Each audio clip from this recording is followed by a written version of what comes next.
Google has directed the flow of web traffic for decades. In the process, it's helped its parent company, Alphabet, become one of the most valuable businesses on the planet. Google has accumulated unprecedented power over communication and information online. And the worry is that because Google uses its dominance in one area to succeed in another, it's not a level playing field. And that is really the core reason why we have seen these different lawsuits emerge over the last couple of years. The US government is approaching year 5 of its sprawling investigation into Google. I think it's quite possible that what we see come out of at least one of these cases is a breakup of Google. Many of the biggest firms in tech drew antitrust scrutiny in the late 2010s, but Google, so far, is the only company to end up in federal court. Will the US government break up Google? And if so, how will that impact investors and the public? The government's first major antitrust case against Google began in October 2020. It focused on Google Search. Search and advertising is Google's bread and butter. It has its moonshot projects, but search and advertising pays for all of that. People who use Google Search don't pay with money. Instead, Google makes money by collecting user data and selling ads. When we use Google as a search engine, we expose ourselves to extensive surveillance. We enable Google to use information that Google derives from our queries for personalized advertising. That's at least under the default settings. The government's complaints focused on agreements Google made with companies like Apple. What Google had done over the course of the past decade and a half is entered into these exclusive default agreements with other competitors, potential competitors like Apple. They entered into an agreement worth about $20 billion per year now that makes Google the exclusive search engine on all Apple devices in the Apple Safari browser. They maintained those agreements with mobile device manufacturers. If you get a phone that's made by Samsung, it has an exclusive revenue share agreement with Google so that Google Search is the only search engine that appears on that cell phone when you start it up. The regulators believe that Google is able to keep that dominance in part because of these sweetheart deals. For example, some Apple executives expressed interest in using the privacy-focused search engine DuckDuckGo as the default option while in private browsing mode. But the terms of their agreement with Google prevented that idea from taking root. Google's made it very difficult to adopt DuckDuckGo. Like on Android, it's 15 to 20 steps to make DuckDuckGo the search default there. Search engines are built with software that can crawl and rank websites on the internet.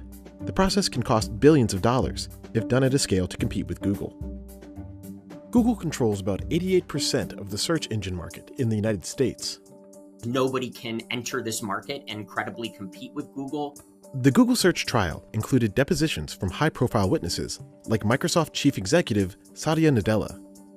The presiding federal judge, Amit Mehta, determined that Google, quote, is a monopolist and has acted as one to maintain its monopoly. Throughout that trial, we were hearing so many people talk about how Google search has gotten so much worse over the past decade.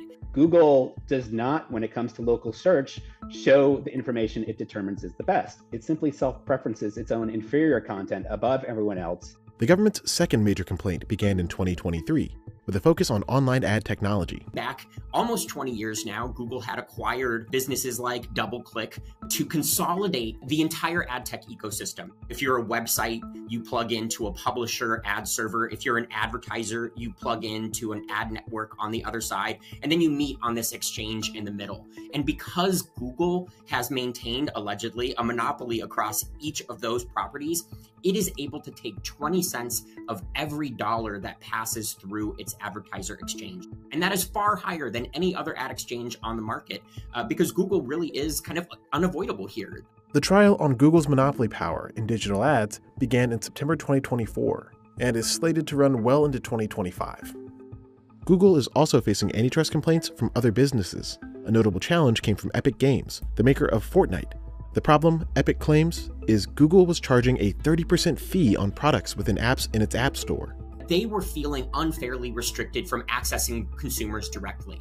Google had gone through many steps to make sure that Epic and other potential app stores were not able to load their own app stores on an Android device. And the case at its core said that if there was actually competition here, you'd see that 30% fee come down significantly. And those savings would probably be passed through to consumers as well. Attorneys general representing all 50 states also raised this issue with Google in 2021, but Google settled this case with them in 2023. Epic Games also filed a similar complaint against Apple and its App Store. What have Apple and Google both done? They have said, we want to make money. We want to charge tolls for anyone who wants to cross that bridge to the consumers. A jury delivered a verdict favoring Epic over Google in 2023, but the company sued again in 2024, claiming that Google continues to use anti-competitive agreements to protect its monopoly power. Some of those walled gardens, if they haven't entirely come down, have at least come down a little bit in terms of the Apple ecosystem. They've won some concessions, and that gives them more reason to go after Google and Apple here in the US. The courts are now determining the best way to restore competition in online industries. Lawyers refer to these solutions as remedies. Weak remedies would include injunctions that are targeted at specific behaviors that have been identified to be anti-competitive. For example, the judge in Epic Games versus Google is banning Google from a range of conduct for 3 years. Notably, Google has to let developers charge in-app fees without using Google's billing system, removing the company's ability to levy tolls on its partners and users. If you move even further into the direction of stricter, more effective remedies, you could, of course, think of structural remedies. Structural remedies include, namely, breakups. The government is leaving the possibility of a Google breakup open, according to court documents filed in October. One of the remedies that we're talking about is what it would mean for Google to divest Android. It maintains that separate brand and potential to be independently monetized that could justify separating it from Google and making it a standalone business. So the most likely scenario is that they break out their ad network. It's their ugly piece of the business. It's about 11% of revenue. This has been long rumored by regulators to get broken out. But a breakup could be far-fetched. So I don't think that a breakup is likely, and the market seems to think that way as well. In practice, that would be really, really hard to do because Google is an ecosystem. All of these things are so closely integrated. Even if you broke it up, the different business units would make deals to keep some of that integration. So I think that's really difficult in practice. It's also the most extreme remedy.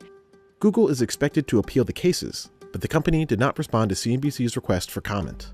The Google team wrote in a blog post that its ad tech fees are lower than the reported industry averages. The company also wrote that the government's ad tech case could create challenges for small businesses. 69% of them use digital ads to find customers. Google founders Larry Page and Sergey Brin invented the Google search engine in the late 1990s. Their project rose to prominence as Microsoft battled its own antitrust lawsuits in federal court. So you go back to the Microsoft example of the late 90s, the early 2000s. Microsoft ultimately won that legal battle. If it didn't, it would have been appealed for years and years, but it missed sort of this huge innovation wave. A lot of that had to do with all of its antitrust and legal battles. But there wasn't a breakup of Microsoft. There was enough of a conduct remedy and a separation of the operating system and the browser to allow for inroads to be made by companies that we now are calling the new illegal monopolies. I mean, this is how Google was able to innovate in its infancy. This is why all of this antitrust stuff matters. Because if Google is so distracted by these lawsuits, the fear is that it falls behind in this very important race going on right now where the winners are still being decided. Regulating tech is a bipartisan priority, but some members of Congress disagree with the government's approach. There's no proof that Google is charging outrageous sums and charging above and controlling the market. They just say they have a lot of the market share. And this has been the problem with antitrust policy going back to Standard Oil. You know, our foundational antitrust laws were designed at the end of the 19th century, where the monopolies that we were trying to confront back then were railroad barons and steel manufacturers. It is incredible to me that these foundational tools, these antitrust laws, are equally applied to new markets and new and emerging markets.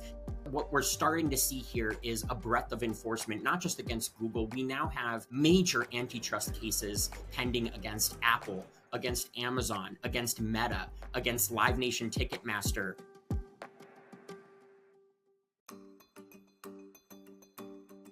Some analysts believe that a breakup, though far-fetched, could possibly be good for the stock. I think the sum of the parts do unlock value here. Google has acquired over 200 firms in its nearly 3-decade-long existence. Prominent examples include Android, YouTube, Waze, machine learning pioneer DeepMind, and startup firms that produced services like Google Maps and Docs.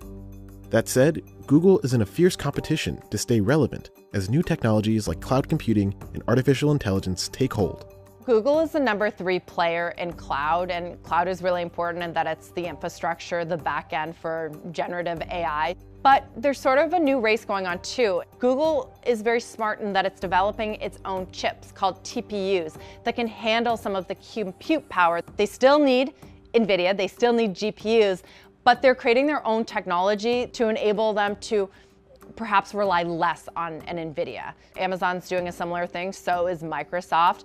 Very few companies have the resources to compete for key inputs that drive the production of artificial intelligence tools. We might run into a situation where the current gatekeepers, the current monopolies, manage to capture that emerging sector simply by extending their power. They have enormous access to data obtained through their monopoly over the general search engine market. But the worry is that Google moves a little more slowly than, say, an OpenAI, which adopts more that old Silicon Valley philosophy of move fast and break things.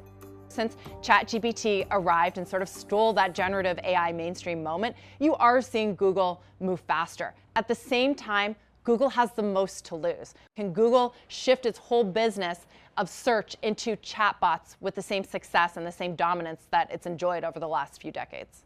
The coming years could be important for regulators. The fact of the matter is competition often matters most when there are new inflection points that emerge in the market. Right now is perhaps the most critical inflection point we've seen in the search market in 15 years. The digital economy in the US has, by large, remained just unregulated.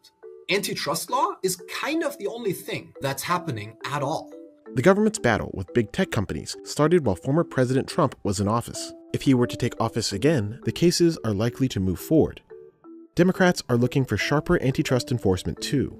Vice President Kamala Harris reportedly has a close personal relationship with Google's lead counsel in the case, but she is expected to let the antitrust process run its course. This could take years because even when we get a decision, Google has already said that they're going to appeal it. There's so many resources that they have to pour into fighting this avalanche of legal battles. And I go back to the Microsoft example from the late 90s, early 2000s.